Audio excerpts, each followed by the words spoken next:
ถ้าเฮาศึกษาธรรมะดีแล้วเฮ็ดจังใดเฮาสินำสิ่งที่เฮาศึกษาคือความรู้อันนั้นออกมาสร้างประโยชน์ได้มากที่สุดชีวิตของคนเฮามันสิมีค่าเพราะว่าได้สร้างประโยชน์เท่านั้นเองประโยชน์นี่เป็นประโยชน์ทั้งมนุษย์และอมนุษย์นอกนั้นแค่ว่าเรียนจบสูงก็สร้างทำมาหากินก็แค่เลี้ยงแต่ของเองและครอบครัวก็หมายถึงสร้างอัตตาตัวตนคือเก่าบ่ได้สละความเห็นแก่ตัวเห็นบ่ล่ะจะสิจบปริญญาใดก็ช่างจะสิมีงานดีเพียงใดก็ช่างจะสิทำธุรกิจเพียงใดก็ช่างรวยมหาศาลเพียงใดก็ช่างถ้าบ่มีการแบ่งปันและสละออกโดยไม่หวังสิ่งใดตอบแทนบ่มีค่าเลยนะจะเกิดเวียนว่ายตายเกิดกับตัณหาที่เจ้ากำลังหาอยู่นั่นแหละเห็นบ่ล่ะหาไปก็หากินไปตายนั่นแหละหาไปแล้วมีมาแล้วได้มาแล้วหวงแหนรักษาและพยายามสิเอาสิ่งที่มีสร้างประโยชน์ต่ออีกแต่ว่าเป็นประโยชน์ส่วนตัวเด้เป็นความเห็นแก่ตัวนั่นแหละ ถึงพยายามที่สิบอกแต่ละคนอยู่เสมอว่าคนที่มียศถาบรรดาศักดิ์และอำนาจใส่ยศถาบรรดาศักดิ์และอำนาจประกอบไปด้วยคุณธรรมนะหมู่ทหารถือเป็นผู้นำหมู่ผู้นำทัพบัญชาการสูงสุดบัญชาการภาคหรือแต่ละหน่วยแต่ละงานถ้าเฮาเป็นผู้นำไปในทางที่เสียสละผ้าหมู่เสียสละจักว่าล่ะผ้าหมู่เสียสละแล้วก็เฮ็ดเป็นตัวอย่างหมู่อีกคนเฮาสิเคารพนับถือกันก็เพราะว่าเห็นแก่ประโยชน์แต่ว่าในประโยชน์นั้นต้องบ่มีเครื่องตอบแทนเด้คนที่เป็นหัวหน้าผู้นำประเทศเพิ่นเสียสละอยู่แล้วล่ะแต่ว่าเป็นเจ้าฟ้ามหากษัตริย์กษัตริย์นี่แปลว่านักรบพร้อมกันกับประชาชนนั่นแหละรบรวมกันแต่โดยความสามารถที่ผูกจิตใจของหมู่เราประชาชนได้เพราะความเสียสละของออกหน้าได้กษัตริย์ออกหน้าอังสันก็เลยได้ใจคนบัดนี้เฮาก็ทดลงมาที่หมู่เราทหารผู้บัญชาการทหารสูงสุดผู้บัญชาการตำรวจสูงสุดจังซี่เสียสละตัวเองเฮ็ดให้มันได้ใจผู้ในบังคับบัญชาเจ้าของตัวนั่นแหละแต่ว่าบ่ต้องยิ่งกันเองยิ่งคุกคีหรือเล่นน้ำกันโดยสิ่งที่มันเป็นประโยชน์ยิ่งได้ใจเขาจากก็ล่ะบ่แม่นว่าเอาอำนาจเอายศตำแหน่งบังคับเขาเด้อันนั้นแหละคือใส่ยศถาบรรดาศักดิ์ยศอำนาจตำแหน่งทำลายตัวเองแต่ผู้ใดมียศถาบรรดาศักดิ์เพื่อสร้างตัวเองสร้างนี่โดยบ่ได้หวังประโยชน์หรอกแต่ว่าทำเป็นตัวอย่าง จึงบอกว่าเกิดมาสิ่งที่มีค่าสูงสุดคือการสร้างประโยชน์โดยบ่หวังสิ่งใดตอบแทนหมอก็ตามมันก็แค่ว่าอาชีพเลี้ยงเจ้าของเข้าใจบ่ล่ะเลี้ยงเจ้าของสร้างอัตตาตัวตนในเจ้าของเห็นแก่ตนในเจ้าของเจ้าของคือเมียเจ้าของคือลูกเจ้าของคือหลานเจ้าของคือบริวารอันเอาไว้ใช้เข้าใจบ่นี่บัดนี้ความคิดกับความรู้สึกบ่ฮู้ว่ามันสิไปตกใส่ไผหมายถึงเวลาเป็นห่วงกังวลกับเมียบ่บัดสิตายมันสิไปตกกังวลกับเมียบ่กับลูกบ่กับทรัพย์สมบัติหรือกับลูกน้องบริวารบางทีบ่พอใจลูกน้องบริวารเสือกตายซ้ำเนาะลงนรกเลยนั่นล่ะแม่นพอใจลูกน้องบริวารก็อบายคือเก่าเด้จังซั่นแหละแม่นพอใจในทรัพย์สมบัติตัวเองมีบ่อวดอ้างบ่คมแกมอวดอ้างและคมนั่นแหละเนาะก็ลงคือกันนั่นแหละ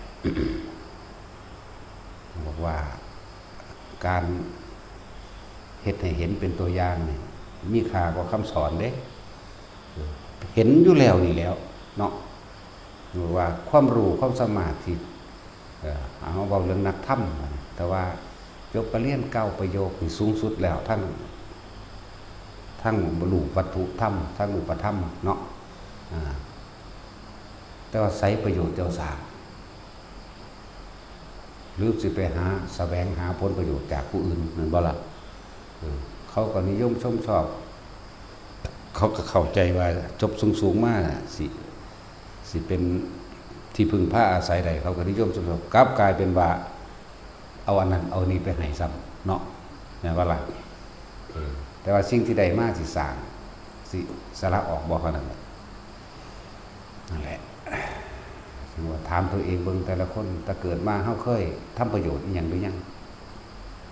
ฟังดีๆเด้คำว่าประโยชน์คือบ่ต้องการสิ่งใดตอบแทนเด้ประโยชน์นี่ประโยชน์ผู้อื่นทั้งมนุษย์และอมนุษย์เด้อมนุษย์ก็คือสัตว์ต่างๆนั่นแหละว่ามันเข้าใจง่ายคืออมนุษย์ก็พวกสัตว์เดรัจฉานเทวดาจังซี่นะเรียกว่าอมนุษย์ทั้งมนุษย์และอมนุษย์เฮ็ดมาพ่อเพิ่นหรือยังเฮ็ดมาแบบบ่ได้กังวลเลยว่ากูนี่เฮ็ดเต็มที่แล้วกูบ่กังวลเลยนี่นะบ่ได้กังวลอีหยังเลยมีแต่เฮ็ดอย่างเดียวเฮ็ดอย่างเดียวคือให้อย่างเดียวนั่นแหละว่าเอามาเทียบเบิ่งเด้อแต่ละคนเด้อทั้งชีวิตนี้จนถึงปัจจุบันนี้นะนี่ก็ยังความดีบางนั้นบางแม่นความดีเด้อันซ้ำเข้ามาหากินนะจ๊ะว่าเงินเดือนออกได้เงินเดือนหลายเลี้ยงฉลองกันกินเหล้าเมายาน้ำกันรวมแล้วถึงก็หวังผลประโยชน์น้ำกันนั่นแหละสิ่งที่มีค่าสูงสุดในชีวิตมนุษย์ทั้งหลายคือการให้โดยไม่หวังสิ่งใดตอบแทนและการให้นี่เป็นการสื่อสารที่ดีที่สุดในหมู่มนุษย์และอมนุษย์ทั้งหลายพร้อมและให้ด้วยความประเสริฐคือให้ด้วยความไม่หวังสิ่งใดตอบแทนมีต่างหากการให้โดยหวังสิ่งใดตอบแทนไม่ใช่การให้แต่ว่าเป็นการสร้างอัตตาตัวตนเป็นสร้างความเห็นแก่ตัวให้มากยิ่งขึ้นไปอีกให้นักยิ่งขึ้นไปอีกเด้คิดเบิ่งให้ละเอียดละออเด้อแม่นหรือบ่แม่นสั่นแหละ ว่าให้พวกเฮาสำนึกสำเนียกอยู่ที่บอกมาตลอดว่ามันแค่หากินซ้ำตายหนึ่งเด้อไปก็ดีในความหากินซ้ำตายนั้นเจ้าเคยสร้างประโยชน์ให้กับตัวเองแล้วหรือยังการสร้างประโยชน์ให้กับตัวเองคือการช่วยเหลือผู้อื่นโดยไม่หวังสิ่งใดตอบแทนนี่เรียกว่าประโยชน์ตัวเองบ่แม่นประโยชน์ตัวเองโดยโทษตัวเองหรือเห็นแก่ตัวนั่นแหละคือเรียกว่าสร้างโทษให้กับตนเองแม่นบ่ล่ะนั่นแหละสร้างโทษให้กับตัวเองได้ล่ะต้องได้ก็ตายหน้ารวยมากมายเพียงใดก็ตายหน้าป่วยคือเก่า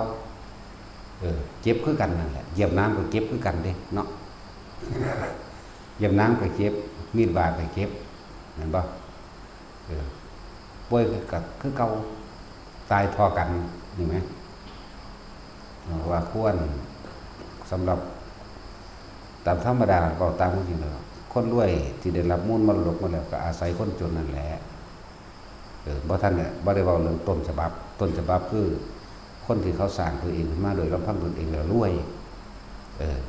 แต่ว่าสำหรับที่ว่ารับมูลมรดกมาแล้วมารวยก็อาศัยคนจนนั่นแหละแม้นคนรวยที่สร้างตัวเองก็อาศัยคนที่เขามาสนับสนุนอย่างเช่นว่าขายของเนาะก็อาศัยคนมาซื้อเนี่ยดารานักร้องก็อาศัยคนมาเบิ่งเจ้าของด้วยล่ะเนาะนั่นแหละส่วนมากอยากหลงตนเองเห็นบ่ล่ะหลงตนเองว่าคนนิยมชมชอบคิดว่าชื่อเสียงนี่สิบ่เสื่อมโทรมชื่อเสียงสิบ่ตกต่ำคิดว่าเงินสิมีมาตลอดหรือคนสินิยมมาตลอดบ่แม่นเด้อล้วนแล้วแต่บ่จีรังอย่างยืนทั้งนั้นหาความเที่ยงแท้บ่ได้ทั้งนั้น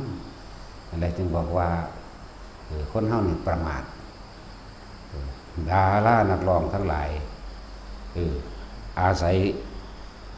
ขายราคาได้เหมือนจักบ่ล่ะแม่นบ่ซั่นขายหน้าตาเจ้าของเพื่อให้คนอื่นนิยมชมชอบเจ้าของเฮ็ดให้คนอื่นหลงด้วยนั่นหลงในรูปร่างหน้าตาหลงในเสียง หลงในลีลาการแสดงเห็นป่ะล่ะตัวเองน่ะถ้าสิพูดถึงแล้วมันมีบาปเต็มๆอยู่เด้ หลายอยู่เด้ดารานักร้องอยู่ในนรกเนาะทั้งสั้นแล้วส่วนมากไปทางนั้นแหละน่าจะขึ้นสวรรค์ล้านละหนึ่งไปล้านละหนึ่งว่าผู้ขึ้นสวรรค์คือว่ายกตัวอย่างเห็นก็คือพ่อใหญ่อย่างนั้นพ่อใหญ่สรพงษ์ชาตรีแล้วไม่ได้ไปหลงในรูปร่างหน้าตาเราเองหรือในสื่อเสียงเราได้เล่าสารตะวัดเราหมักสวดมนต์ทำวัดเราสั่งวัดลักษณะนี้เด้จิตใจเรามาทันทีเป็นส่วนมากเห็นบ่ นอกนั้นอยากวาดโลกหมดแล้ว เอาไปในประเทศไทยนี่ก็เลยแต่ว่าของเรานี่กลับใจได้นะถ้าเราฟังธรรมเข้าใจกลับใจได้เด้อพลิกขึ้นมาโหลดพลิกความเห็นไหมแต่ว่าส่วนมากจะคิดได้เมื่อสายไปแล้วเนาะคิดว่าสื่อเสียงนี่คนสีนิยมชอบตลอดคิดว่ารูปร่างหน้าตาสีนุ่มสีงามอยู่ตลอดนี่เป็นความเห็นผิดเอาไปมากเงินเบิดสื่อเสียงกับเบิดน้ำเด้หรือเฮาเห็นบางพวกก็เป็นบ้าไปติดยาเป็นบ้าไปบางพวกก็หาขายของพอได้กินบางรับจ้างทั่วไปนี่เห็นบ่นี่นั่นแหละบาปกรรมมันจะสนองขึ้นมั่งสั่นแต่ทุกคนพลิกความเห็นไหมอาชีพคืออาชีพอย่างหนึ่งแต่ว่ามันเป็นแค่เครื่องเลี้ยงชีพแต่ว่าเขาไม่ได้หลงในยศถาบรรดาศักดิ์ไม่ได้หลงในสื่อเสียงสินะและยกกิจมาดารานักร้องทั้งหลายก็ชักจูงชักชวนคนเขาวัดฟังธรรมได้เลยล่ะแม่นบ่ตำรวจผู้บังคับบัญชาแต่ละหม่องแต่ละทีก็ชักจูงชักชวนลูกน้องบริวารตัวเองเขาวัดฟังธรรมได้คือกันปฏิบัติธรรมได้คือกันทหารทุกหมู่เรานายว่าล่ะผู้บังคับบัญชาการสูงสุดมื้อนั้นทำกิจกรรมเข้าวัดฟังธรรมเดือนละครั้งก็ได้เด้อล่ะแน่จังซั่นเด้อล่ะเดือนละครั้งหรือ2 ครั้งเดือนหนึ่งมีวันพระใหญ่15 ค่ำนี่ขึ้น15 ค่ำกับแรม15 ค่ำอยู่2 ครั้งอันบ่นั่นแหละก็พากันเข้าซะทีล่ะปีหนึ่งก็บ่หลายดอก24 เทื่อเท่านั้นแหละบ่แม่นว่าไปแซ่อยู่เบิดมื้อดอกหน้าซ่อมบนไผก็ดีเนาะ ปีหนึ่งมีวันพระใหญ่อยู่แค่24 ครั้งเท่านั้นเห็นบ่ล่ะก็เข้าเท่านั้นเด้ล่ะครั้งละ1 ชั่วโมงจังสิเอาโอ้ยก็24 ชั่วโมงหั่นล่ะ แม่นว่าซั่น24 ชั่วโมงนึงเด้แม่นว่าซั่นใส่สิ่งเหล่านี้เพราะว่าทุกอาชีพทุกการงานทุกยศถาบรรดาศักดิ์ถ้าบ่มีคุณธรรมแล้วล้วนแล้วแต่ทำลายตัวเองเนาะทำลายตัวเองเด้อความเห็นแก่ตัวเนี่ยทำลายตัวเอง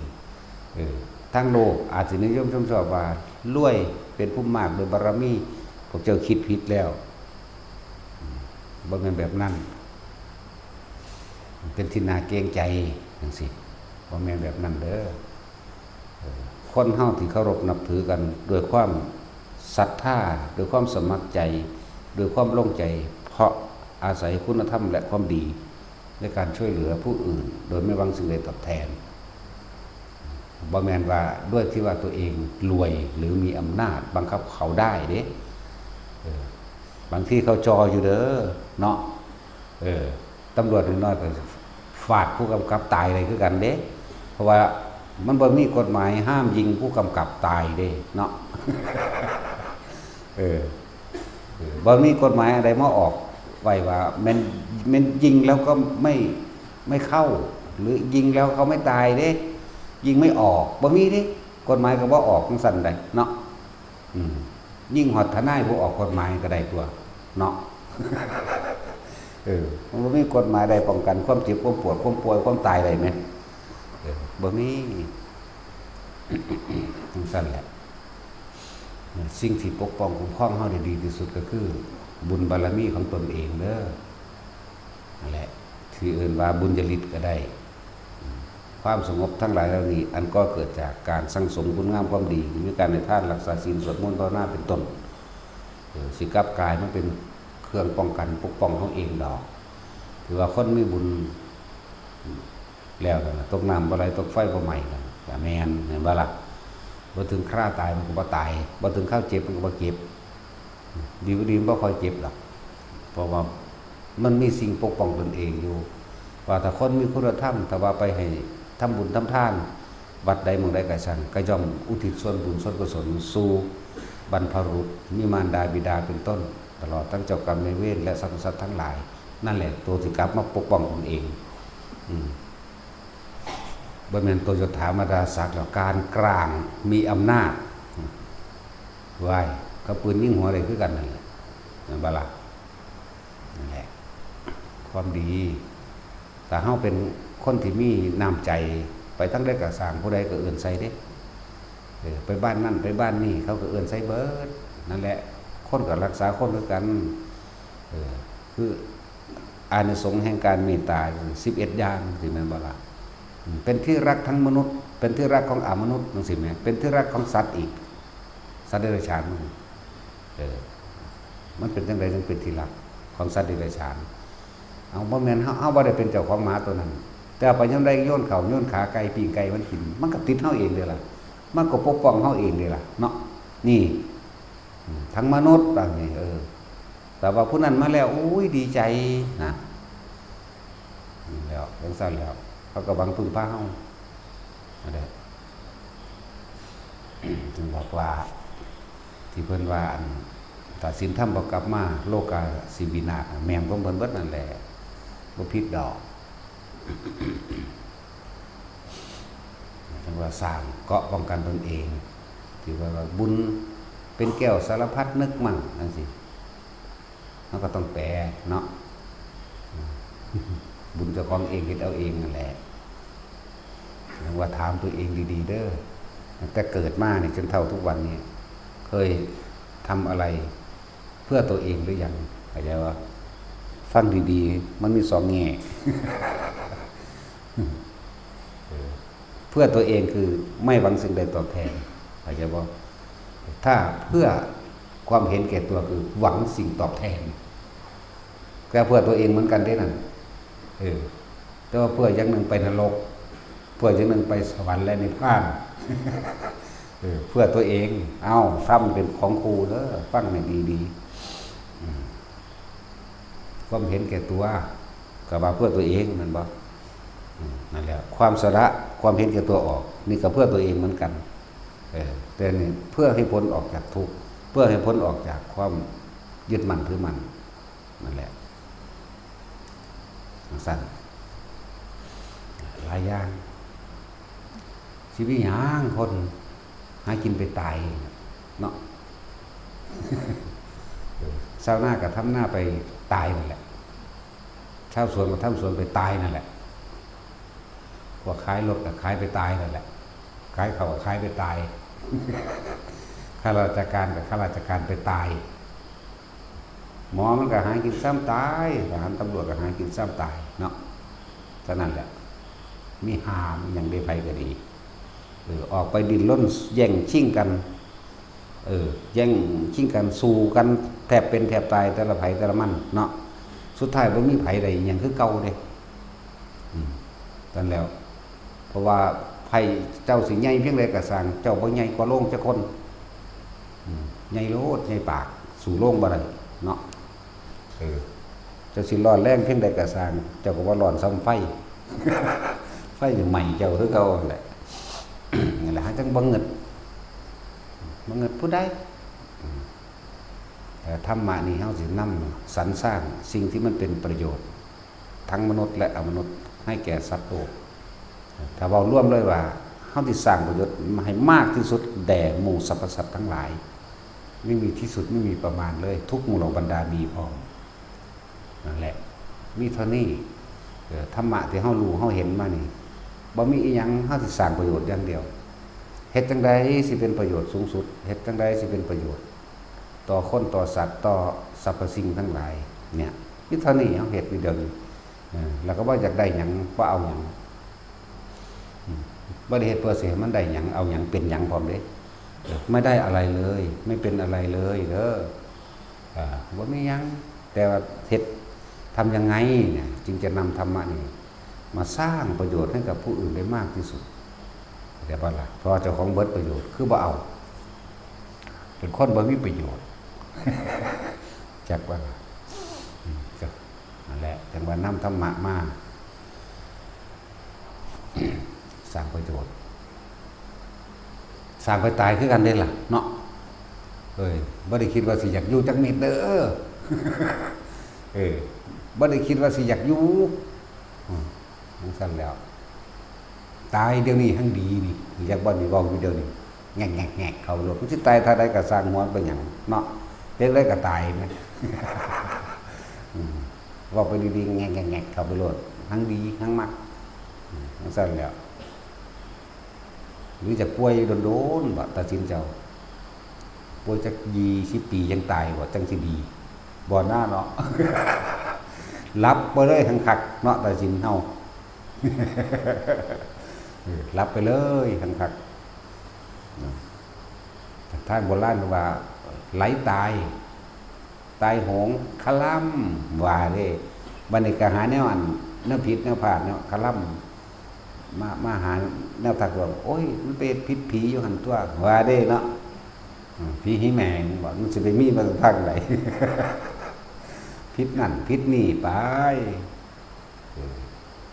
หรือว่าคนไปหากินในป่าในดงมาเนี่ยออกมาแล้วมาป่วยแต่ว่าผีเจ้าที่ว่าเด้เนาะเห็นบ่ล่ะตายอย่าไปเมืองหันเด้อผู้ใดก็ตายผู้ใดก็ตายคนตายในบ้านหลายๆเป็นพันเป็นหมื่นแล้วคือบ่พากันใหญ่บ้านนี้นี่เนาะตาสิงผู้ใดตายก็ใหญ่แล้วมันคลามมันผิดนี่แหละแต่พอบ่ได้ฟังธรรมบ่ได้ฟังความจริงที่พระศาสดานำออกมาแสดงก็เลยไปโยนความผิดให้กับสิ่งต่างๆนั่นบ่ล่ะพอบ่เห็นความจริงบ่เห็นธรรมชาติบ่เห็นความมันเป็นธรรมดาโยนความผิดให้ผีกกใหม่ผีโพ่นผีธรรมแม่นบ่ล่ะผีโพ่นผีธรรมผีป่าผีดอนผีฝ่าผีแทนผีห้องเหนียงท่านหนึ่งหูจักห้องเหนียงว่าเด็กน้อยพวกนี้บ่จักเด้ก็เกิดใหม่ๆบ่จักห้องเหนียงเด้เนาะผีอีสินเหียงท่านนี่มีบ่แสดงว่าเราเป็นหมอลำมาก่อนเด้เนาะหมอลำนักเต้นนะผีสินเหียงเราเลยใส่เหียงจังซั่นแล้วมีเบิดไปตั้งใดก็มีผีอีสินเหียงจังเป็นใดเนาะปานเมืองพระราณสีนั่นแหละหลายอย่างภิกษุสงฆ์เฮาก็ต้องไปสนใจอีหยังดอกพวกเจ้าอยากออกไปยากเปล่า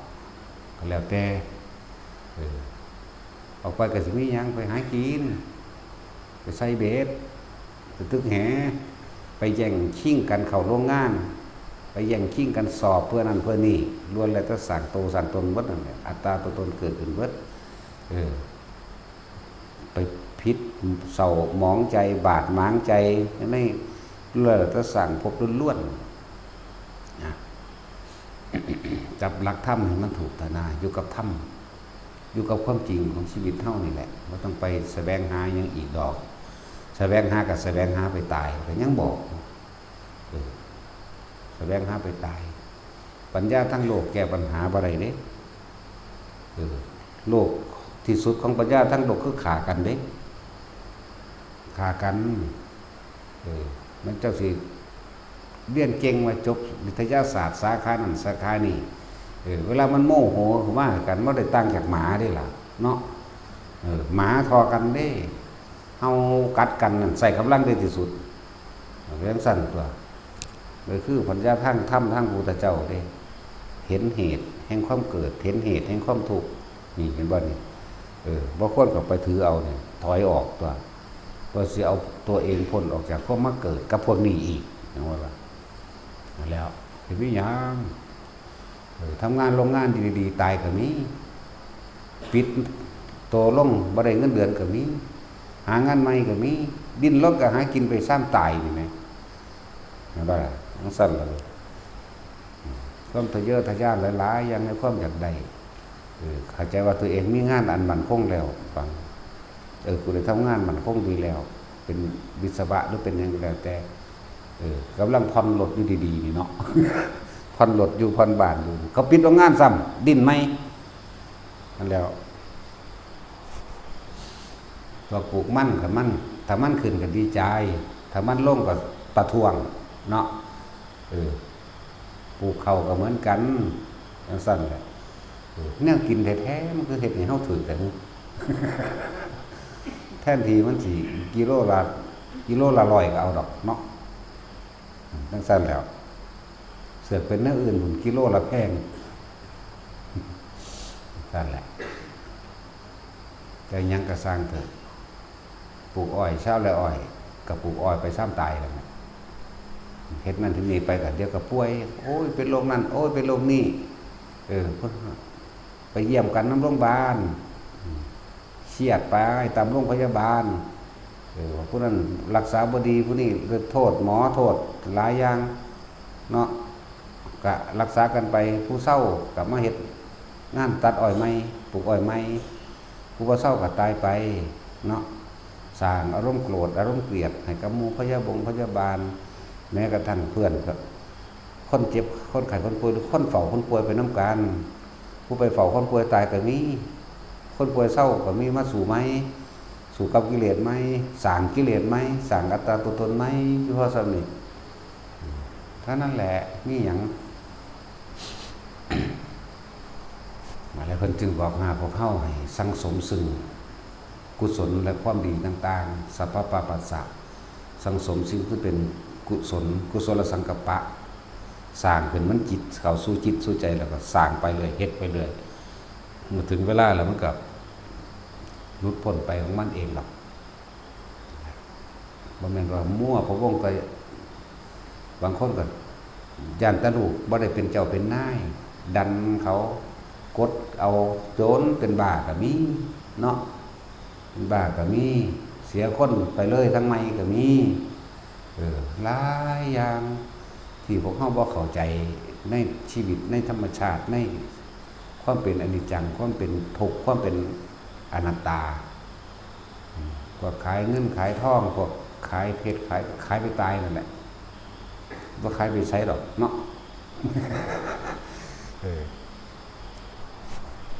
เฮาบ่ได้หวั่นไหวกับมันเลยเด้หัวเราะเยาะเลยเด้รู้จักว่าล่ะกูขำเลยเด้อันตายรู้จักว่าล่ะหัวเราะเยาะเย้ยยามใดกูสิตายหัวเราะตัวธรรมดาบ่ได้ย่านเด้ซื่อๆเฉยๆซั่นแหละเฮาเบิ่งตั้งแต่พุทธประวัติมาพระพุทธเจ้าก็เป็นที่หนึ่งแล้วในความรวยเพิ่นก็ตายแล้วเด้เนาะซั่นแล้วพระโมคคัลลาภาษาลิบุตรก็มีสมบัติผู้ละ80 โกฏ10 โกฏพุ่นเด้ตายเบิดแล้วทั้งสององค์นั่นแหละอนาคิตกะเศรษฐีนั่งวิสาขาแม่สุชาดาตายเบิดแล้วทั้งซั่นแล้วเดี๋ยวเฮาเห็นเศรษฐีในเมืองไทยคนนั้นคนนี้หรือนักการเมืองผู้ยิ่งใหญ่ตายหลายแล้วเด้เนาะทั้งซั่นแล้วทั้งฝรั่งอังกฤษก็สร้างตายเบิดนั่นนะธรรมะนี่มันบ่ได้เลือกฝรั่งอังกฤษเด้มันบ่ได้เกี่ยวกับศาสนาเด้ศาสนาเป็นแค่ว่าเป็นการบอกอัตลักษณะซื่อๆเด้แต่ธรรมะนี่เป็นของทั้งเบิด ธรรมะเกิด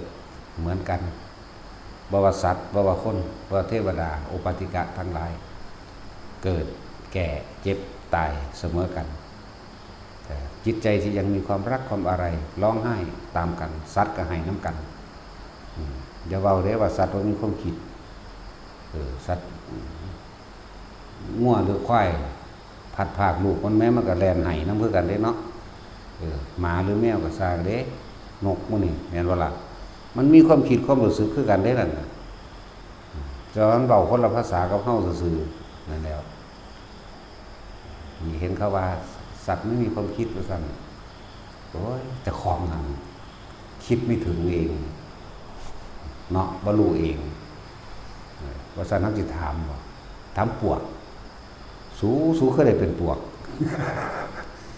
โอ้ยสมัยตะกี้เป็นปุโรหิตสูนาทำหน้าที่หยังปุโรหิตสูเนี่ยเป็นทนายก็สิเว้าสมัยนี้เป็นผู้ตัดสินคดีต่างๆสูเข้ามาเป็นแนวนี้บางทีก็ขี่โกงตัวพระราชาหั่นแล้วบังคับข่มเหงเอาจากคนทุกข์คนยากแล้วสูคือบ่บังคับคนรวยบังคับจังได๋ก็คนรวยตัวจ้างให้เฮ็ดจังเอานะผู้ใดเดือดร้อนคนทุกข์คนยากเดือดร้อนเขาทุกข์อยู่แล้วให้ไปเฮ็ดให้เขาเดือดร้อนยิ่งกว่าเก่าอีกเวรกรรมมันเลยมาจังซี่แหละนะ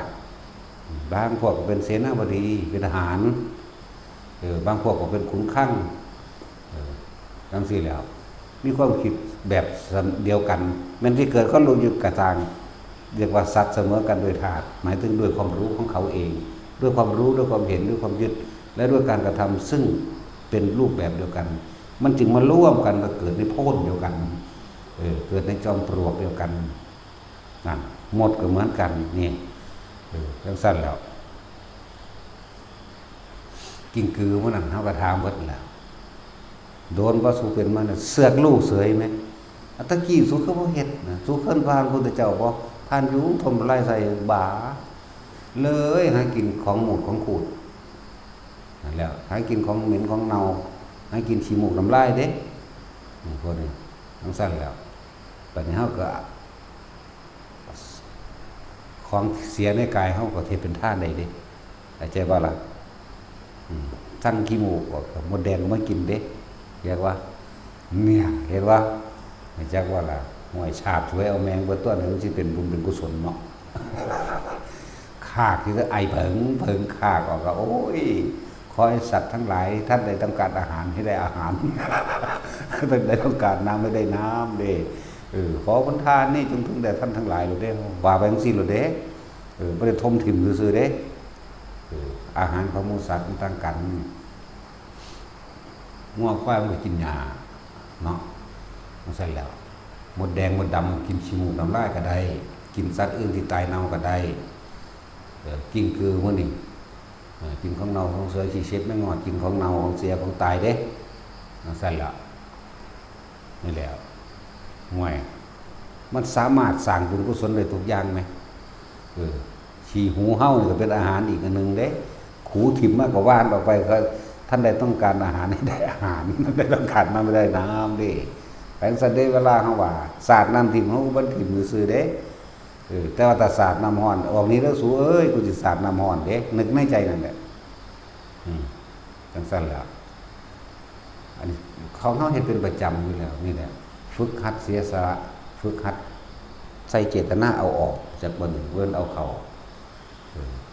ฝึกหัดตัวเองเกิดความเคยชินเป็นอุปนิสัยสิ่งที่อุบัติขึ้นมาในสันดานเฮาเองในใจเฮาเองวาสนาคือสิ่งที่เคยกระทำมาถึงกับเกิดก่อกลายเป็นบารมีจึงว่าอุปนิสัยวาสนาบารมี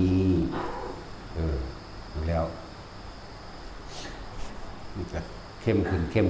นมันก็ตัดออกจากทุกสิ่งทุกอย่างได้ก็นั่นแหละว่าถามตัวเองแต่ละคนเคยสร้างคุณงามความดีอย่างหรือยังหรือสร้างแต่ความเห็นแก่ตัวเนาะว่าได้สอนเด้ผู้นี้เพิ่นเป็นอันผู้ว่าเด้โอ้ยมันก็หากินคนนั่นแหละแต่สุดท้ายคนก็กินมันเองนั่นแหละผู้นี้เป็นอันนั้นผู้นั้นเป็นอันนั้นเป็นยังกระสันแมงดอกเป็นไปตายนั่นแหละ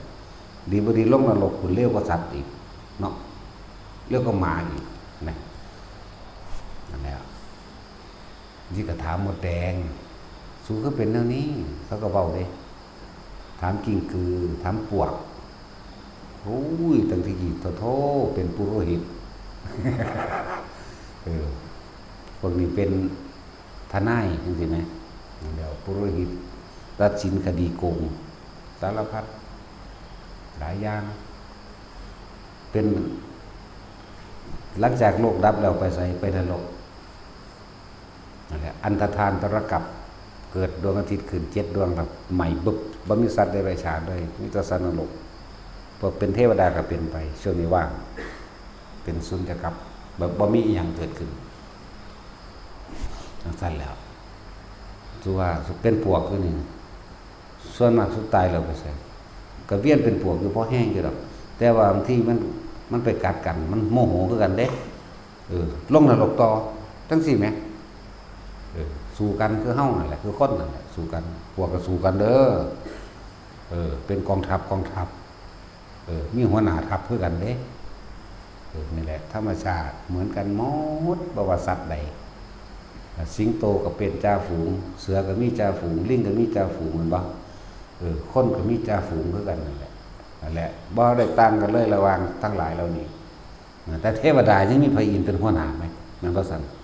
แต่ว่าพ่มกับว่าเท้ามหาพรหมว่ะแน่บ่ต่างกันเลยเกิดแก่เก็บตายเหมือนกันอย่างใส่ละบ่ต่างกันดอกปวกก็ยังมีนางพญาปวกเนาะงูก็จังมีหัวหน้างูอยู่ไหมหัวหน้าใหญ่ๆก็จังว่าเลยคาตาราธะมังกุนั่นชัพพเจ้าปุตตะมังโคตมะมังวิรูปเขมังนั่นน่ะมีสี่ตระกูลใหญ่ๆแน่บ่แม่นเขาบ่ลบกันดีลบกันคือกันเหมือนกันแหละเหมือนกันนั่นแหละจังว่าถามตัวเองเบิ่งก็แค่นั้นแหละไปหากินกันเลยเลิกก็รวยไปตายจนไปตายนี่แหละจากเวลาความว่าสุขอยู่ทุกข์นั้นบ่ได้ขึ้นอยู่กับว่าความรวย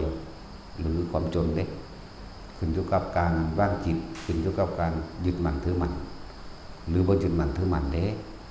วางได้มากวางได้น้อยจังว่าฟังเรื่อยๆเฮาสิค่อยเข้าใจตัวเองดอกเด้อคือคำว่าเข้าใจนี่เข้าใจตัวเองเด้บ่ต้องไปเข้าใจไผดอกจากว่าล่ะให้เข้าใจความคิดเจ้าของให้เข้าใจความรู้สึกเจ้าของจึงถามว่าตั้งแต่เกิดมาเนี่ยเคยทำอีหยังอะไรเพื่อผู้อื่นหรือไม่โดยไม่หวังสิ่งใดตอบแทนนั่นก็คือประโยชน์ตนประโยชน์คนอื่นก็คือประโยชน์เราเองประโยชน์เราคือเพื่อปล่อยวางประโยชน์คนอื่นเขาก็ได้สมหวังดังใจเขา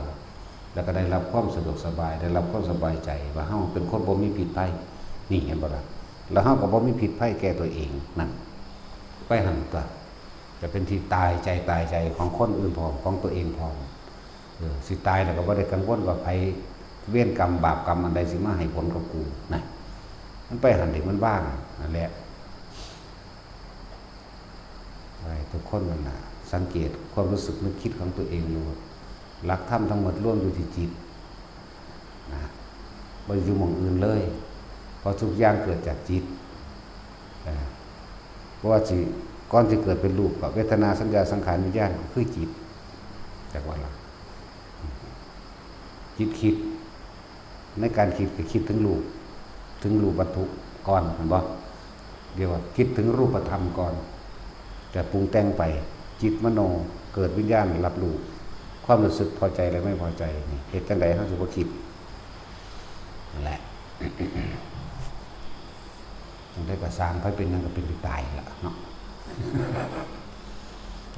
หลายอย่างในเครื่องอยู่ของหมู่ภิกษุสงฆ์เด้อมันมีหลายแบบหลายอย่างอยู่เด้อแต่ว่าที่พระองค์เพิ่นเน้นมากก็คือการอยู่ในลมหายใจการทรงฌานการเจริญฌานนี่เป็นเครื่องอยู่เป็นอริยะเป็นเครื่องอยู่ของพระอริยะเจ้าทั้งหลายเด้การทรงฌานการเจริญฌานตถาคตวิหารก็คืออานาปานสติอริยวิหารก็คืออานาปานสติและการทรงฌานเจริญฌานนี่แหละบ่แม่นตาเขาเจ้าสิอยู่ตะลมหายใจตามที่เฮาเข้าใจเด้ผู้มันเป็นผู้มันหูเข้าไปถึงแล้วมันอยู่กับปีติมั่งอยู่กับลมมั่งเด้จึงบอกว่าเกิดหยังก็สร้างถ้าอาการปีติความรู้สึกตัวของเจ้าหายออกไปแล้วกลับมาลมก่อนเด้อมาเป็นเครื่องอยู่เด้อผู้ที่เขามาบวชนี่ก็บ่แม่นว่าเป็นอรหันต์จังมาบวชดอกฉะนั้นเฮาจึงหาเครื่องอยู่ของเฮาเองที่เฮาเน้นหมู่ภิกษุสามเณรถ้าภิกษุสามเณรเป็นผู้รู้ได้ผู้หนึ่งนี่ก็เพิ่นก็สิเอาสิ่งที่เพิ่นรู้นั่นแหละออกมาทรงแสดงสั่งสอนไปเรื่อยก็จะเกิดผู้รู้ผู้สองผู้สามผู้สี่ไปเรื่อยตัวเนาะ หลายอย่างนี่เคยอยู่สมัยถ้าจะว่าอดีตการพระไม้กวาดตั้งแต่บวชเข้ามาเนี่ยแล้วมีแต่กวาดอย่างเดียวแหละบ่เลือกกลางเว้นกลางคืนบ่ได้เลือกอย่างกูกวาดอยู่พอสำนั้นแหละกวาดไปกวาดมากกันเลยความปลื้มใจเจ้าของเองเด้บางหันกับแปลนตามันกับแปลนตาเอาไปเอามาแล้วติดดีเลยบางผู้อื่นเป็นคนขี้ขลาดเด้จักว่าล่ะพวกท่านทั้งหลายจะมานั่งสมาธิอันนี้เทนไหมเนี่ยใต้กุฏิของท่านหรือว่าบริเวณนั้นนี่รกสกปรกตำหนิผู้อื่นไปเลยอาศัยความดียึดดีติดดีสะก่อนได้เล่าก็ดีเที่ยวตำหนิผู้นั้นเที่ยวตำหนิผู้นั้นตำหนิฮอดพระอานนท์ตำหนิไปเบิดเอาโลดว่าเจ้าของนี่ปฏิบัติดีแล้วจักว่าว่าเป็นคนสะอาดเทียบบริเวณวัดทั้งหลายสะอาดแปลนบ่น้ำเพิ่นแต่ก็ไปตำหนิผู้อื่นว่าผู้อื่นบ่เฮ็ดหยังอานิสงส์ของการกวาดลานวัดเจดีย์จากวันนี้5อย่างเมื่อมันสะอาดแปลนตาแล้วจิตใจของผู้กวาดเองเกิดความเบิกบานแช่มชื่นใช่บ่นี่อานิสงส์มันบุคคลผู้อื่นเห็นก็พลอยปลื้มปิติและดีใจไปด้วยเห็นรู้สึกว่าโล่งโปร่งสบายตาเหมือนกันเป็นที่รักของเทวดาและมนุษย์3นั่นบ่ขึ้นชื่อว่าได้ทำตามคำสอนของพระพุทธเจ้า4อันที่5ยังละอันที่5ยังบ่ลืมละมี5อย่างมี5อย่างยังละอีกอันนึงแต่ว่านี่โดยความเราเข้าไปยึดซื่อๆได้นี่แล้วเขาไปยึดดีเริ่มพื้นฐานแรกของเพิ่นเองก็คือโดยความปลอดโปร่งสบายใจที่ตัวเองได้กระทำดีเห็นป่ะทั้งมนุษย์และอมนุษย์ก็เป็นที่ยื่นชมชมชอบนั่นแหละอันที่5คือว่าเป็นที่รักของหมู่ทั้งมนุษย์และอมนุษย์อย่างนี้ละประมาณนี้ละตัวเองสบายใจผู้อื่นสบายใจเป็นที่รักของมนุษย์และอมนุษย์บอกยังอีกละ5มื้อยังลืมอีกแล้วอันนั้นแหละแต่ว่าเราเข้าไปติดดีเอาเองติดดีซะก่อนต่อมามื้อนึง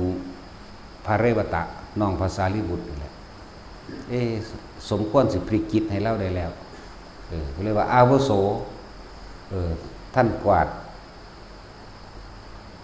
ว่าท่านกวาดนี่ไม่กวาดนะก็เป็นที่ดีอยู่แล้วเมื่อท่านกวาดแล้วท่านก็มีความปีติเบิกบานแจ่มชื่น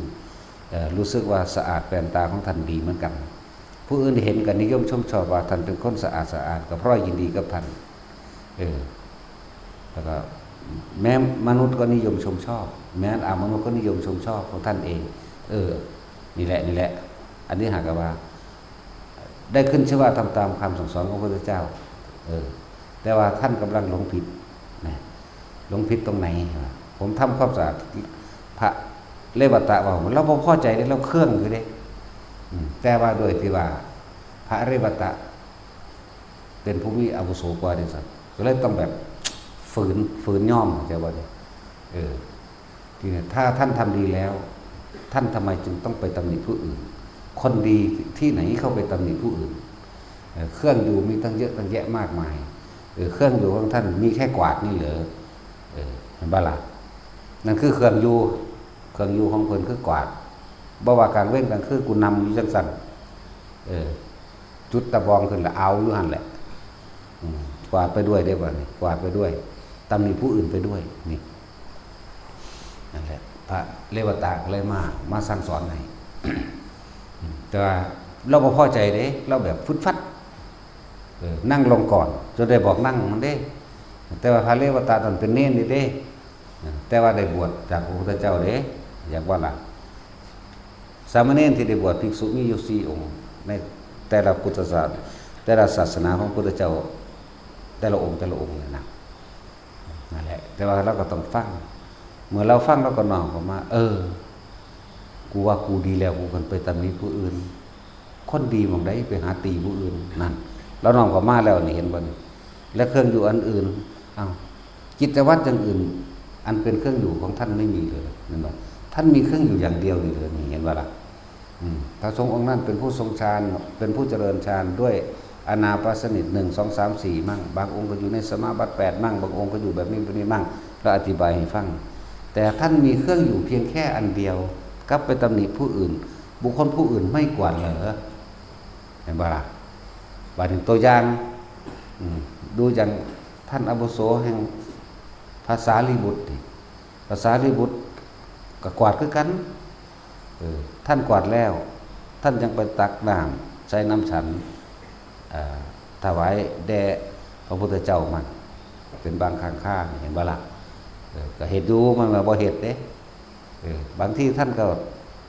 ให้ธรรมะกับพวกอันบวชใหม่มั่งเห็นบ่นี่เนี่ยนั่นก็เป็นเครื่องอยู่ของท่านอันหนึ่งเห็นบ่นี่เป็นยกภาษาลีบุตรมาอ้างเห็นบ่หลายอย่าง ดูอย่างท่านโมคคัลลาดิท่านก็ไม่ได้กวาดแต่ท่านก็ไปนำเรื่องมันถึงนี้มาว่าคนฟังนะเพิ่นยกตัวอย่างนั้นนี่ออกมาเรื่อยๆนะการท่องจำคำสอนของพระพุทธเจ้าจังสิบางองค์ก็ท่องจำคำสอนของพระพุทธเจ้ามั่งนั่นก็เป็นเครื่องอยู่ของเขานั่นแหละตรงที่เจ็บใจก็ว่าถ้าตัวเองเป็นคนดีแล้วทำไมต้องไปตำหนิคนอื่นคนดีที่ไหนไปตำหนิคนอื่นนั่นแล้วมันเริ่มสะท้อนขึ้นมาเพื่อเลยให้คำสั่งว่าท่านจงไปทำความเข้าใจกับอาการ32ในกายเถิดเกสาโรมานาคาตันตาตะโจเถิดเนี่ยนี่เป็นคำสั่งพระเถระด้วยสันนั่นแหละไปแบบฟื้นๆนั่นแหละที่แรกนั่นแหละก็เลยไปท่องวนจดจำไปเรื่อยๆเลยเกิดจิตสงบเกิดนิ่งในบัดนี้เกิดเป็นสมาธิเกิดความตั้งมั่นขึ้นมาเกิดรู้เห็นอนิจจังเริ่มรู้เห็นความบ่จีรังอย่างยืนรู้เห็นความบ่เที่ยงแท้แน่นอนของทั้งหลายทั้งปวงแล้วก็รู้เห็นทุกข์ในตนเองเรากำลังยึดสิ่งที่เราทำคือความดีแล้วเราไปเที่ยวตำหนิผู้อื่นมิหน้าเวลาเรากวาดไปสงฆ์บางองค์ในขณะที่เดินจงกรมอยู่ได้เดินหนีจากเราเห็นหลักเห็นป่ะแล้วนี่เห็นว่าได้เดินหนีจากเราบางองค์ไม่คุยกับเราเลยนั่นแหละเริ่มเราคือเพิ่นเนี่ยเริ่มเห็นความผิดของตนเองแล้วเห็นป่ะนี่ตั้งสั้นแหละน้อมเข้ามาในสิ่งเหล่านี้ที่เราทำเราเป็นสุขหรือเป็นทุกข์เรานี่น้อมเข้ามาหาเจ้าของได้น่ะอ๋อเป็นทุกข์เรากำลังยึดเนี่ยเริ่มเห็นอนิจจังเริ่มเห็นทุกข์แล้วก็สุดท้ายกับภาระเวตาเนี่ยสิ่งทั้งหลายทั้งปวงไม่ควรเข้าไปยึดมั่นถือมั่นนะนี่เนี่ยปัวบรรลุหลังจากนั้นมาแล้วก็บ่ค่อยกวาดแต่ก็กวาดอยู่กวาดเป็นธรรมดาภิกษุทั้งหลายเวลาย่างมาหาเราโดยความเคยชินเนาะยืนไม้กวาดให้ท่านไม้กวาดทั้งท่านเพราะว่าเราได้ฉายาว่าพระไม้กวาดท่านไม้กวาดของท่านแล้วดังนี้เพิ่นสิยืนยันในความบรรลุเพิ่นแต่ก่อนเรากวาดแต่ภายนอกคือเพิ่นบอกกับภิกษุทั่วไปแต่ก่อนเรากวาดแต่ภายนอกเราไม่เคยเห็นภายในบัดนี้เรากวาดภายในแล้วเราไม่จำเป็นต้องกวาดอีกบรรพะบางองค์ก็ว่าตั้งแต่ท่านไม่กวาดตรงนั้นก็รกตรงนี้ก็รกตรงนี้ก็สกปรกท่านบอกว่ามันเป็นเช่นนั้นของมันเราอยู่กับมันได้ตะกี้อยู่บ่ได้เห็นว่ามันเป็นเช่นนั้นของมันเราอยู่กับมันได้นั่นแล้วคนประกาศหรือบรรลุเสียนาฏก็ว่าไปบัดนี้ตามธรรมดาที่เราไปติผู้อื่นเวรกรรมนำสนองเราเขาก็ไปฟ้องไปโพนทนาฟ้องพระพุทธเจ้านั่นแหละพระนั่นอวดอ้างว่าตัวเองเป็นอรหันต์แต่ก่อนเป็นผู้มักกวาดอย่างโน้นอย่างนี้และมักตำหนิคนอื่นแต่นี่มีพฤติกรรมแปลกไปพระพุทธเจ้าก็รับรองให้ได้ล่ะแต่ก่อนท่านกวาดแต่ข้างนอกแต่ทั้งตอนนี้ข้างในท่านสะอาดดีแล้วแน่นั่นแหละเองนั่นแหละเรื่องมันก็ซ่าลงไปจบไปนั่นแหละเป็นเครื่องอยู่แต่ละองค์บางองค์ก็อยู่กับการทรงฌานเจริญฌานทรงฌานโดยการเดินมั่งยืนมั่งนั่งมั่งอยู่ประมาณนั้นแหละเฮ็ดอยู่แต่พระพุทธเจ้าก็สรรเสริญเกี่ยวกับ อานาปานสติเรียกว่าอานาปานสตินี่เป็นอริยวิหารมั่งเป็นว่าสัตว์เป็นตถาคตวิหารมั่งหลายอย่างที่เป็นยกย่องไว้หลายๆอยู่หรอกจังว่าพอเข้าเน้นอยู่ตัวนี้เขาบอกเน้นอยู่ตัวลมหายใจเน้นอยู่กับการอยู่กับตัวเองบ่ได้เป็นเน้นอยู่กับผู้อื่นเน้นอยู่ตัวนี้แหละลมหายใจครับอาการปิติ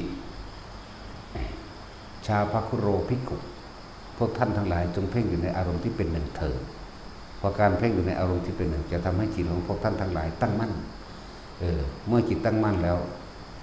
จะเกิดความปัสสติผ่อนคลายเห็นว่านี่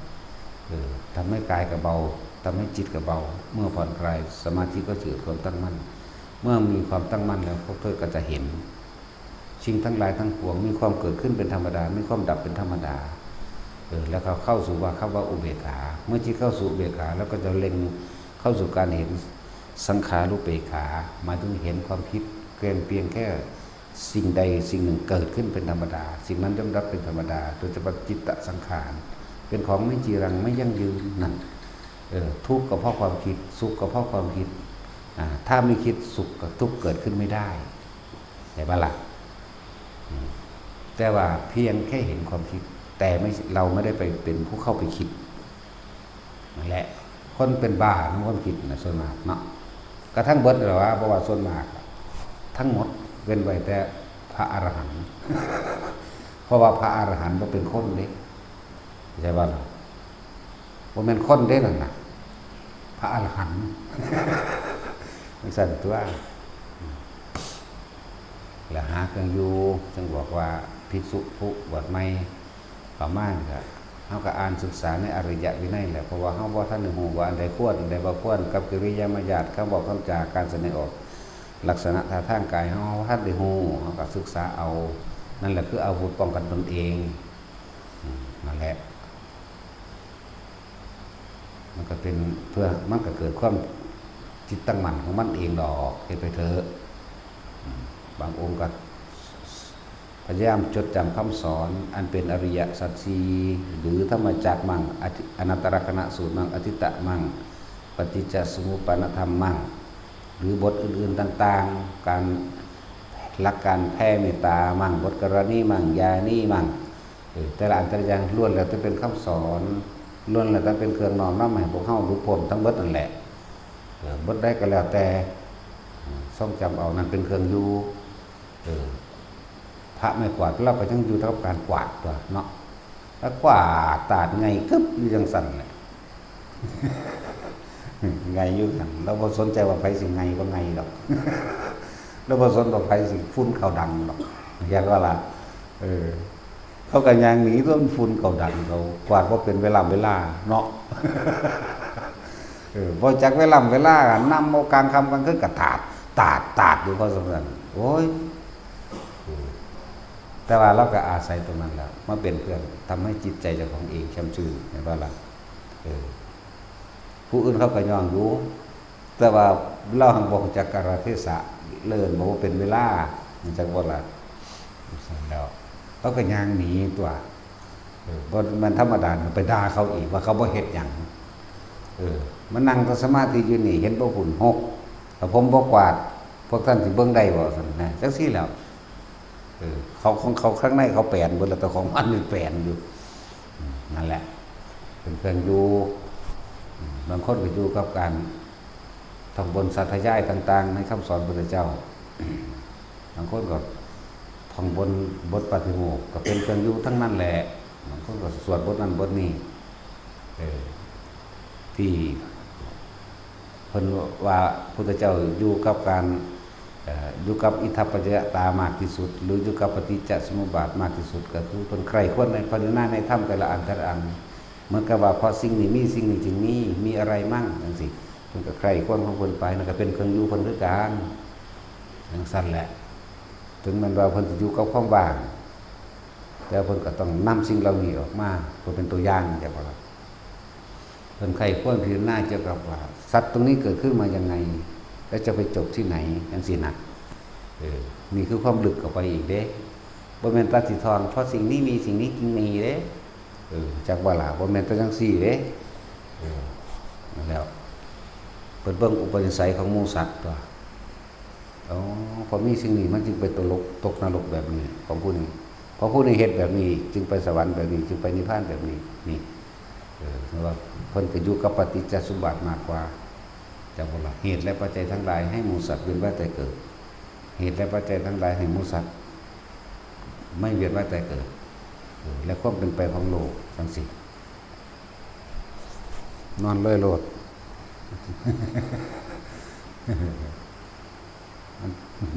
ลูกพี่คนมาอยู่ลูกพี่ป่วยบ่ได้นอนน้ำมึงอะไรลูกพี่กูเลยป่วยเล่งแต่น้ำเบิ่นนั่นแหละลูกพี่มันเลยป่วยกึ่งอยู่สั่นเสียพลังงานเบิดนอนหมูลงเลยหมูลงไปทั้งสี่แล้วหมดจำนอนบนนอนหมามันก็แลนห้องไปทั่วที่ไปเลยห้องขับบัดอยู่แต่มานอนแต่ย่ำนี่แต่ก็ย่ำสวดมนต์สวดมนต์ก็เอาแบบนี้มาฟังคำก็เอาแบบนี้ออกจากนี่ว่านอนได้นี่ต้องเป็นแมงอย่างอยู่บนหานี่ธรรมดามันสั้นแหละสำรวจตัวเองเด้อเขากำลังยึดกับเรื่องใดเขากระถูกกับเรื่องนั้นไปเกิดกับเรื่องนั้นแหละถ้าว่าตัดสินใจเด็ดขาดเดียวว่ามีทางที่จะออกมาจากความเป็นไปไปเกิดในดอกบ่มองลึกเข้าไปเห็นโทษแห่งสังสารวัฏอันนี้เห็นโทษแห่งการเกิดมองลึกเข้าไปในตนเองเว้าอยู่ดูรู้ประจำอยู่เด้เรื่องระหว่างกำลังอุ้มลูกน้อยอยู่นี่กับรถนิพพานมานี่พวกเจ้าสิเอาหยังนั่นบ่ล่ะพวกเจ้าบ่เด็ดขาดเด็ดเดียวบ่มีทางชาติหน้าก็ไปเกิดอีกเนาะถ้ารถนิพพานมาแล้วเจ้าต้องถิ่มลูกน้อยกระโดดขึ้นรถนิพพานเลยถ้าไปฆ่าคิดหยังอยู่หั่นมันก็ไปเกิดนำสิ่งที่คิดนั่นแหละเราเบิ่งแล้วว่าเพราะทุกอย่างรวมอยู่จากจิตหลักธรรมรวมทั้งหมดอยู่ในนี่เบิดเลยบ่ว่าสิเป็นธรรมเลวหรือธรรมดีธรรมดำหรือธรรมขาวนั่นบ่ล่ะถ้าจะออกจากมันคือจะคิดตินั่นแหละเราความบ่รู้ที่เฮามาเกิดบัดนี้มันรู้แล้วมันเป็นหยังคือบ่พยายามทำตัวเองบ่ให้คิดเนาะ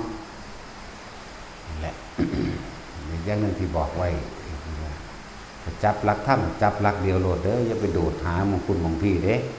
มันหาบ่เห็นเทื่อเด้ปรุงแต่งไปโอ๊ยสำนักนั้นดีอาจารย์นั้นดีอาจารย์ปวดมันหอดมีหอดหลักสูตรหยัง25,000บรรลุโสดาบันภายใน7วันก็มี50,000บรรลุสกิทาคามีพูดหลักสูตรอาทิตย์เดียวเด้นแล้วก็บรรลุอนาคามีอีกเพิ่มเลยบรรลุอรหันต์มี100,000ภายใน7วันโอ้ยโคตรแม่มึงเอ้ยตั้งสั่นแล้วจะไปหาหลงวาทะกระโดดพุ่นกระโดดพี่นั่นบ่หลงกับสร้างคือพวกเฮ้านี่แหละตามธรรมดาแล้วลูกศิษย์เป็นผู้เลือกอาจารย์อาจารย์ไม่ใช่ฝ่ายเลือกลูกศิษย์เพิ่นอยู่กลางๆของเพิ่นอยู่แล้วเฮาสิทะเยอทะยานโดดไปหาอาจารย์นั่นโดดไปหาอาจารย์นั่นจิตยังบ่เป็นหนึ่งเลยยังบ่ร่วมเลยจักว่านี่ยังโดดพุ่นโดดพี่อยู่แล้วมรรคผลนิพพานมันบ่อยู่นำอาจารย์เด้เพิ่นเป็นผู้แนะซื่อๆเพิ่นบอกให้แม้เราตถาคตก็เพียงแต่เป็นผู้บอกทางผู้น่ะผู้ใหญ่กว่าหมู่เจ้าแห่งผู้รู้ทั้งหลายทั้งปวงเพิ่นก็ยังเว้าแนวนี้เอาแล้วที่เฮาเห็นโดดพุ่นโดดพี่จิตยังบ่เป็นหนึ่งเลยสันยังบ่เป็นหนึ่งยังแล่นหาหุ่นแล่นหาพี่หาเท่าใดก็บ่พอหรอกนาว่ามีพ่อก็แล้วกันมันออกจากกายจึงบอกอยู่แล้วเมื่อไหร่ที่ท่านคิดออกจากลมหายใจนี่อุ้ยเน้นคักว่านี่แหละเนาะท่านคิดออกจากลมหายใจท่านคิดออกจากความรู้สึกตัวเนี่ยเมื่อนั้นพบก็เกิดขึ้นเมื่อนั้นทุกข์ก็เกิดขึ้นทั้งที่เลยจึงว่าค่ำสละสลวยเข้ามาเมื่อไหร่ที่ท่านหนีออกจากกายมันก็เพียงแค่ย้ายที่ทุกข์ย้ายที่เกิดใหม่เนี่ยนั่นบ่ล่ะแล้วเทียบเอาเองนั่นแหละเว้ยแต่ของก็เฮ็ดเป็นอยู่ไหม จะไปคิดหาบางใดมรรคผลนิพพานมันอยู่ในตนเอง มันอยู่ในหูดังเรียกว่านิพพานอยู่ในหูดังพระอรหันต์อยู่ในหูดังบ่เคยไปหาใส่มันบ่อยู่ในผู้อื่นมันอยู่ในตนนี่มันอยู่ในนี้ก็นั่นเมื่อกายเป็นที่รองรับความเจ็บปวดทุกชนิดกายเพื่อเจ็บเพื่อปวดแล้วกายกับน้ำผ้าสุนิพพานได้ด้วยกันตัวแม่นบ่ล่ะนั่นแล้วก็อาศัยกายนี่แหละไปทุกข์กันเลยอาศัยกายก็ไปสุขอีกก็อาศัยกายนี่แหละพ้นออกจากทุกข์จากสุขเลยสติปัฏฐานสี่ไล่เบิ่งเอาตัวกายเวทนาจิตธรรมเวทนาจิตกายก็ไล่เบิ่งคักๆเลยเพิ่นก็บอกอยู่แล้วเป็นผู้มีสติรู้อยู่หายใจเข้ายาวก็รู้ว่ายาวบ่เห็นบ่หายใจออกยาวก็รู้ว่าหายใจสั้นก็รู้ว่านี่ไหมนี่แต่เฮามีความรู้สึกอยู่กับแรงลมหายใจเข้าออกแค่นี้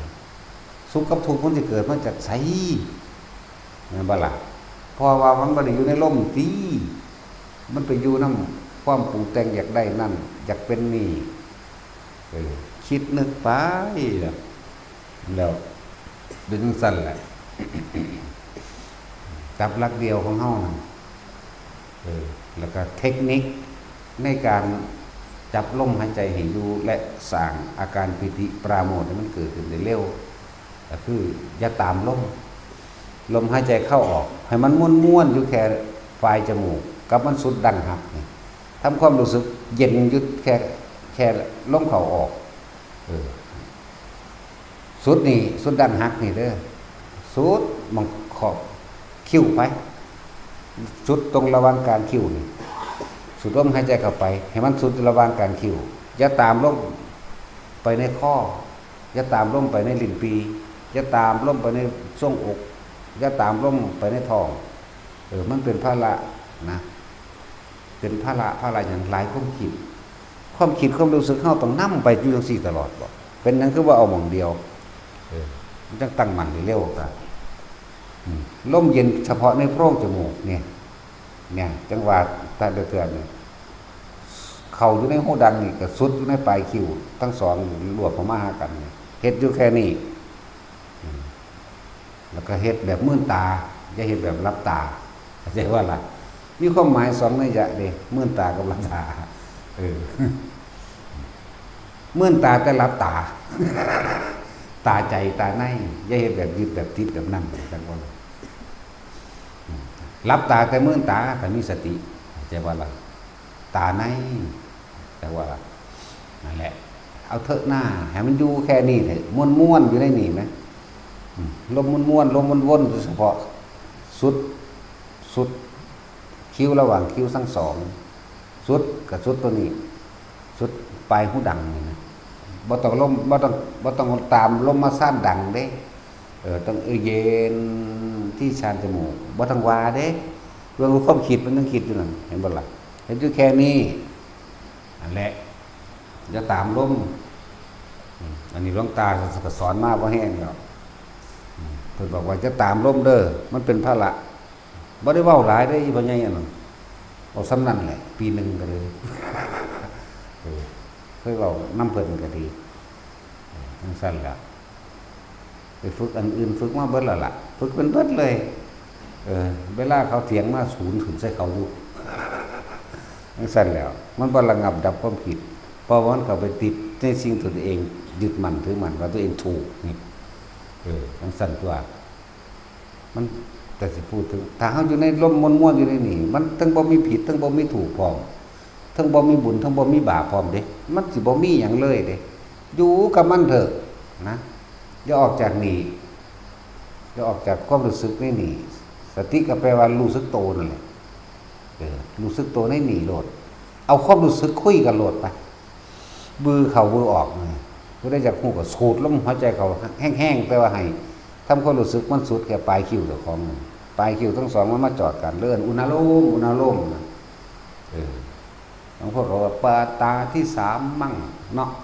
จักระมั่งโอ้ยสารพัดสิว่าไปเว้าไปมันเป็นผู้พิเศษไปเห็นหยังเลยเนี่ยตรงกลางระหว่างคิ้ววางสิก็แล้วได้ล่ะแล้วก็จักระมั่งเปิดตาที่สามมั่งเปิดทรัพย์มั่ง โอ้ยแต่อริยทรัพย์นั่นคือถ้าเฮาอยู่ในนี่อริยะแปลว่าผู้ไม่เบียดเบียนเห็นบ่ล่ะนั่นแหละเป็นทรัพย์อันประเสริฐแล้วยุดสุดหูดังนี่สุดปลายคิ้วนี่แต่ว่าความรู้สึกของลมทั้งในเข้าใจบ่ล่ะบาดนี้มันเย็นขึ้นมาสุดนี่เวลามันออกเฮาก็บ่ได้ตามลงไปในซ่านดังนี่มันก็เย็นอยู่คือเก่ามันเด้คือจังมันบ่มีหยังเข้าหยังออกซ้ำอะไรมื่นตาเฮ็ดบาดนี้ปิติมันก็เกิดขึ้นนี่ก็อยู่แค่นี้แหละบ่ต้องไปเฮ็ดหยังอีกถ้าว่าอยู่แค่นี้ทำความรู้สึกกับความรู้สึกในกายแค่นี้จักว่าล่ะแล้วว่าให้แต่ละคนเห็นอยู่แค่นี้แหละถ้าเฮาคิดออกจากหม้องนี้เมื่อไหร่คิดออกไปหาบ้านไปหาคนรู้จักไปหาคนที่มีความผูกพันทุกปุ๊บคิดเอาตัวไปก็ดีเกิดบัดแล้ววิธีเพิ่นก็สอนให้ว้ายจังสิให้เว้าอธิบายปานใดอีกแล้วเนาะหรือสิเอาเหล็กซี่มาแทงดังสุดเท่านี้บ่เนาะเอาสบายทาง